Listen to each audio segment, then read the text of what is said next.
Silvestre De Sousa was just touched off in that Jockey's Championship in the UK last year, falling 4 short of Paul Hannigan in the race for the title. But he's here in Dubai, riding out of his skin. And we are here at the Mall Cafe in the Al Marouj Rotana to find out a little bit more about him and also chat about the success he's had so far.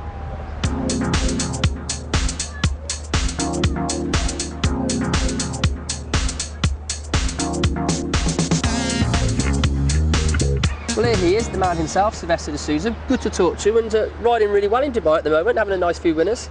Yeah, the horse has been running really well, so I'm very pleased, and Simon Christopher and Godolph team been giving me plenty of opportunities, so yeah, the things go really well. Let's talk a little bit about your meeting last week, because you had 2 winners, Sander Gear winning that Group 3 fire break stakes. He looks a real smart horse. He is, yeah, and he should come on for the run as well. But he's a lovely horse, like he has done nothing wrong, you know, and it's a little bit tricky to train at home, but you know, I'm very pleased the way he did. And Songcraft, unbeaten 3 from 3. I mean, how good do you think he can be, that horse? He's a really smart horse, and he's a nice horse. He's a horse, like, you know, and I don't really know how good he is, because in last week I give a lot to do and he still come on top. So he would be very unlucky if he had got beat, but I'm very pleased the way he won as well. So. And of course, you said you're riding out here for Godolph. Tell us about how that sort of first came about. Who approached you first and when? And well, beginning the season last year, I started to ride for Mark Johnson, you know, and I've been riding for the Sheikhs for a long time. Like starts last 2 years ago, getting his spare rides. But last year I was riding more, and I picked up a nice win in Namibia in Ascot, and I'd say that put me on the map. And you know, the Sheikhs over here got a little bit focused on me. So, but my background is is quite good. I started with Dandy Nicholas as well in England, so, and started getting a couple of spare rides for Mark Johnson. That's what I ended up riding most of his horse last year. Let's talk a bit about sort of how it started for you. I think you were champion apprentice, is that correct, in Brazil? Yeah. And you managed to ride out your claim in just 16 months. That's pretty good going. Yeah, it was. Yeah, it was. Basically, yeah, I was champion apprentice 16 months, and I lost my claim too quick. And that time, and I got invited to come to Dummer 12 in England, in Ireland, sorry. And from there, like, and I was there. I just came to get some experience, so, and I ended up staying, you know, for 2 years and 2.5 years, and after that, I started back riding again. And you said that you perhaps it didn't go so well for you in Ireland, so then you went to the UK and you based yourself with Dandy Nichols, and as you said, Adrian, of course, was first jockey there, but yeah. you did manage to pick up some nice spares, didn't you? Yeah, and obviously Adrian Nichols is the first jockey, but you know, and Mr. Nichols has given me plenty of opportunities, so I was very pleased, and I was basically second jockey for Adrian, but you know, and I'm very pleased what he did. He gave me the opportunity and I took it, so you know, it was good. I had a great time with him. And how did you sort of strike up the association with Mark Johnston? And I was with Mr. Nichols for 2 years, and after that, the things wasn't work out as good as I was in the beginning, so I wasn't getting as much ride, and so and even Mr. Nichols himself told me, I think you should move on. You know, you got your contactors now. I think if I hold you more in the yard, you'd be stuck with me. So I was very pleased the way he come to me and told me. And how do you enjoy riding for Mark? I mean, it's a very big operation, but it's very successful, isn't it? Yeah, it is, yeah. And it's a big operation. He's very professional, and it's very straightforward to ride for him. He's no complicated. His horse is very straightforward, and you know, he's a trainer. He understands his race a lot, so makes the job easy for the jockey. You know, he gives to the jockey a lot of confidence as well. So it's just, when I ride for him, he just let me do what I think is the best for the horse. He tends to do that with a lot of his jockeys, doesn't he? So rather than give you orders, he lets you ride a race as you find it. Yes, and he basically, when you are in the paddock with him, he's just like, come there and get on with your job. So you know, that's a confidence for the jockey, and you try. Of course, you ask for a bit of advice, like what he wants you to do, but you know, sometimes the thing don't work and the way the trainer wants, so you have to do your own things out there.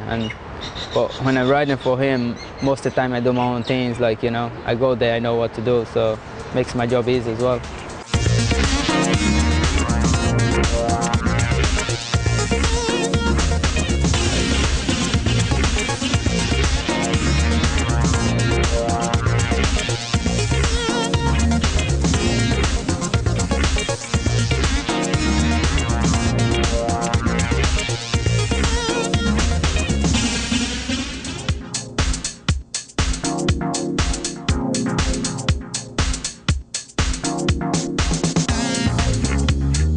Let's talk a bit about your winners to start with, and of course Fox Hunt gave you your first Royal Ascot winner in the Duke of Edinburgh, and he looks a real smart sort, but you must have been really pleased to have got your first win at the biggest meeting in the world, arguably. I know, yeah.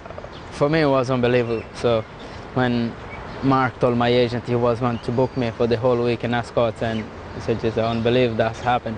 But early in the week it starts really slow. The fancy horses was finished down the back. But I'm very glad that we pick up 2 winners, and Fox Hunter give me a smart win, and so it's a nice stay, and so I'm very, very pleased. So. And when you first came over from Brazil over to Europe, I mean, I should imagine that winning a race at Royal Ascot would have been sort of high on your list of to-dos, wouldn't it? Yeah, it would, yeah. And that's, I'd say, like, to ride a win in Royal Ascot meeting is a big thing for any jockey, and especially for being a boy from Brazil. So, and I'd say just put a bit of highlights in my profile as well. And it wasn't just Royal Ascot, you also rode a winner at the Glorious meeting at Goodwood, and a horse you mentioned in Namibia, and he's a horse who sadly has been out with injury, but again, it must have been great for you to get a win on the big stage there as well. Well, he's another very smart horse, and unfortunately he got injured, but that's the way it goes. But I was very pleased as well to pick up a win as well in Glorious de Goodwood, one of the biggest meets in the country. So it's amazing. Let's go back to Fox Hunt and when you rode him in the Emirates Melbourne Cup, because you of course went over to Australia to ride him when you were at the height of your battle for the championship. I mean, I should imagine it was a bit of a sort of mixed emotions, wasn't it? Great to go and ride there, but it means I might lose out on the championship. Yeah, and and took me a hell of a time to thinking about, but you don't get the horse to run in Melbourne Cup every year. The championship will become every year, so. And I was getting a lot of support for Mark Johnson, so I didn't want to let him down as well. So I get the feeling that the championship is something you are definitely going to go back and try and win when you go back in the summer. Every year is a different season, so and have to see, like they would say, you need to have a good start. If you have a good start to the season, and you fly, and you have touchwood as well, and don't pick up any injury, and all them sort of things. But let's see when I come back. I hope I still will have the same support I was having last year. When did you sort of start out last season thinking this championship could be mine, for the taking? And the year before I just rolled 100 win. I managed to get one in the last day, so I just close to 100. But when I started the season last year, I just my target was just to have 101 winners. Whatever will come after 101 was a bonus. Now, because everyone has come to me and said, geez, when you have 100 winners in the season, it's hard to go back next year and do the same thing again. So, but the things work out for me well, and I heard 165, so, it was good. It was a good season. And how much hard work is it for a jockey to be going up and down the motorway? Is that sort of how much mentally and physically does it take out of you? Oh, it takes a lot.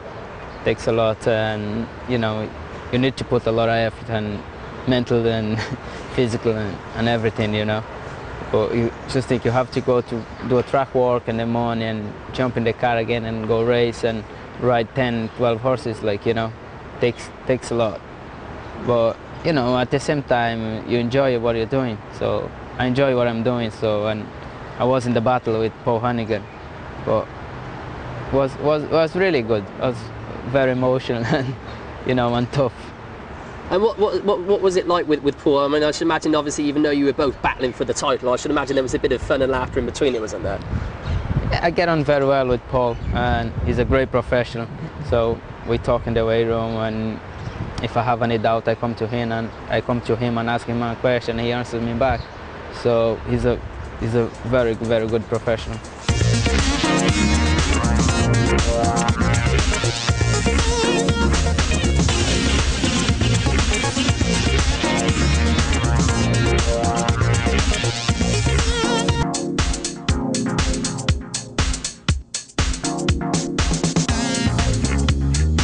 Any jockey in particular you look up to in the weighing room? And well, unfortunately, he retired. Was Meydan. I think he was the master of the game. But you got many good jockeys in England and so all over the world. But you know, and I think Brian Moore is very strong jockey. So Kieran Fowler, Johnny Morton, Frankie Dettori, you know, them jockeys is really hard to pass. So, you know, it's special when you are on the battle with them. I think Mark Johnson is quoted as saying that you're a mini Willie Carson, or sort of puts you in the same league as him. I mean, that must be quite a sort of privilege to be sort of put in the same league as him, I shouldn't think, wouldn't it? Oh yes, you know, and it's great, like, you know, when the people talk about nice things about you. So, but I still my tag is just always improve myself. You know what I mean? So I look at a lot of races, and I like to see where I done my mistakes and where I can improve my mistakes. Is there anything in a race or in your sort of style that you think you could improve upon, or what do you think your pros and cons are in the finish? Sometimes you kick too soon, sometimes you kick too early, so that's the most mistake you make when you are a jockey, you know, and you leave too late and you go too soon. No, but you know, that's the things the jockeys always work on. But you know, and like when I do one mistake, I just look forward for the next ride before I try to do the same mistake I done in the previous ride. And when you ask a lot of jockeys, I often say to them, tell me a ride where you think you've given that horse you know, perhaps above average. You were happy with the way you rode that horse in the race. Is there anything for you that you think when you pulled up after the line, you thought, not a bad ride there? I'd say it was about 2 weeks ago, H's. So I think that was quite a good ride. So, you know, I was pleased with myself, because then he's a horse, he likes to be read more down the back, like from halfway off the pace base, and they went pretty quick, and I sat on handy, but that's the place I'll have in my mind to stay in the race. And the things work out really well. You know, he just managed to get his nose in front. So, is there any race in particular that you really want to win? And a classic. So could be any classic, but I love to win a classic. So I haven't won a classic in England yet. You know, and that's the race I look forward to have a ride and win. And of course, you've got a little lad, a little 4-year-old son, and a partner as well. I mean, are you going to sort of encourage your son to get riding and be a jockey? Well, I live to him. Of course, I will encourage him to be a jockey. So I think he's one of the greatest game in the world.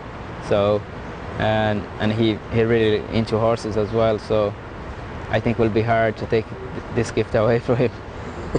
So that's the only thing he talks about. He says, I want to be like that, I want to be a jockey. So it's great to hear that. You've got 9 brothers and sisters. Are any of them involved in racing? No, they're not involved. I have 5 sisters and 4 brothers. So, but they're not involved in racing at all. So, when my dad runs the farm. So, you know, but they're not into race. Okay, well, thanks for talking to us. Good to chat to you, and good luck for the rest of the season in Dubai, and of course, good luck with that championship in the UK. Thanks a million. Thank Cheers. you.